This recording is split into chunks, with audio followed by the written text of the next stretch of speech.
while millions of people are screaming at their TVs, painting their faces, and emotionally destroyed because 11 strangers lost a game, there's a massive group of people who just don't care.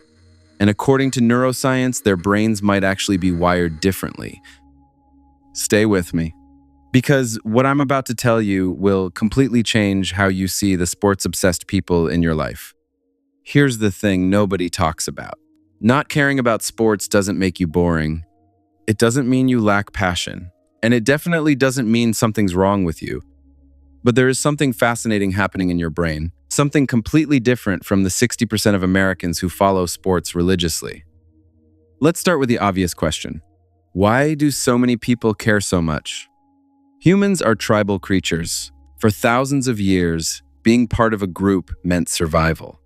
Your tribe protected you from predators, helped you hunt, and kept you alive. And sports? They're basically modern tribes with better merchandise. When someone watches their team, their brain releases oxytocin, the bonding hormone, the exact same chemical that makes you love your family. Wild, right? Their brain literally tricks them into thinking these millionaire athletes are part of their clan. But here's where it gets interesting. People who don't obsess over sports often have what psychologists call lower tribal instincts. Their identity isn't as strongly tied to being part of a group. They're more individualistic. They're more likely to say, I don't need to belong to something bigger to feel complete. And there's actual research on this. A 2019 study found that people with low sports interest showed way less us versus them thinking. Translation, they don't automatically hate the other team just because they're not on their side. But wait, it gets weirder. Because what happens in the brain of a sports fanatic during a game is legitimately concerning. You know that feeling when you're about to open a present? That anticipation? That's dopamine firing in your brain. Sports fans get that same hit during games on every play, every possession. It's constant microdoses of anticipation and reward. It's literally addictive. Studies using fMRI scans show that watching your team activates the same reward centers as gambling and other highly compelling activities. And here's the kicker. The uncertainty is what makes it so powerful. You don't know if your team will win. That unpredictability keeps the dopamine flowing. It's intermittent reinforcement, the most addictive reward schedule known to psychology, and the same principle that makes slot machines so effective. The mechanism is eerily similar to other forms of behavioral addiction. Your brain doesn't distinguish much between different sources of dopamine. It just knows it wants more. People who don't care about sports, their dopamine systems simply aren't triggered by vicarious competition. And this might be genetic. Research from the University of Chicago suggests that variations in dopamine receptor genes can predict how much someone cares about competitive spectator activities. Think about that. Your complete indifference to whether the Lakers win or lose might literally be in your DNA. But there's another layer.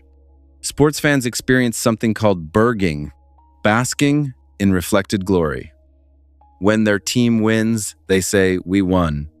When their team loses, they lost. Notice the pronoun switch?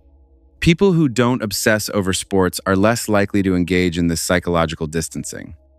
They're more consistent in their self-concept. They don't need external victories to feel successful. Their self-esteem is more stable, less dependent on things completely outside their control. Now, before the comment section explodes, I'm not saying one way is better than the other. But I am saying there are legitimate psychological differences, and understanding them is fascinating. Here's something that sounds contradictory. Sports fans often score higher on certain empathy measures. They practice caring deeply about other people's struggles, even if those people are strangers wearing their team's jersey. So, why don't non-sports people feel that same empathy for athletes? It's about empathy allocation. Everyone has a limited capacity for caring deeply about things. Sports non-fans often direct that empathy toward different places. Social causes, personal relationships, creative projects, and intellectual challenges. A 2021 study found that people with low sports interest scored way higher in openness to experience and love of art and beauty. They're getting their emotional highs from art, music, nature, and ideas. Their brains are seeking the same reward: meaning, connection, and transcendence. They're just finding it somewhere else. And let's be honest about something else. For some people, not caring about sports is actually a defense mechanism. Maybe they were bullied in gym class. Maybe they felt excluded by sports culture. Maybe they're pushing back against the aggressive competitiveness often tied to sports fandom. Maybe they just never understood why grown adults scream at televisions over a ball. Your indifference might have a backstory, or maybe you just find it boring. Both are valid. But here's the part that explains so much about why sports fans and non-sports fans sometimes can't understand each other. It comes down to how you experience meaning. Sports fans find meaning in narrative. The underdog story, the comeback, the dynasty, the rivalry. It's compelling because it's unpredictable. Real-life drama with genuine stakes. People who don't care about sports often find that randomness meaningless.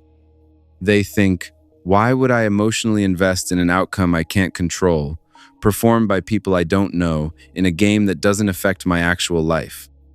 They're not wrong, but neither are sports fans. It's just two different approaches to the human need for story and meaning. One group finds epic narrative in a championship run. The other finds it in a novel, a relationship, a creative project, or a scientific discovery. Here's what researchers call parasocial investment versus direct engagement. Sports fans build one-sided relationships with teams and players. Non-sports people prefer investing emotional energy where there's actual reciprocity, where their care matters to the outcome, and where they're participants, not spectators. Neither is superior. They're just different strategies for navigating the human experience. Psychologist Mihaly Csikszentmihalyi, who studied optimal experience, found that flow states can be achieved through countless activities. Those moments of complete absorption. For some, it's watching sports. For others, it's literally anything else. And here's what's really interesting. People who don't obsess over sports often report feeling more present in their own lives. They're not spending 3 hours every Sunday experiencing someone else's struggle. They're engaged in their own. There's something quietly radical about that. So, what does all this mean? If you don't care about sports, you're not missing out on some fundamental human experience. You're just different. Your brain's reward system, your tribal instincts, your empathy allocation, they're all calibrated differently, and that's perfectly okay. The next time someone asks, "Did you see the game?" and you genuinely could not care less, remember, you're not broken. You're not boring. You're just playing a different game. One that might just, maybe, have higher stakes. If this resonated with you, you're probably going to love why quiet people are actually processing information completely differently than everyone else, and why that might be your biggest advantage. Click one of these videos to find out why you think a little differently than the crowd.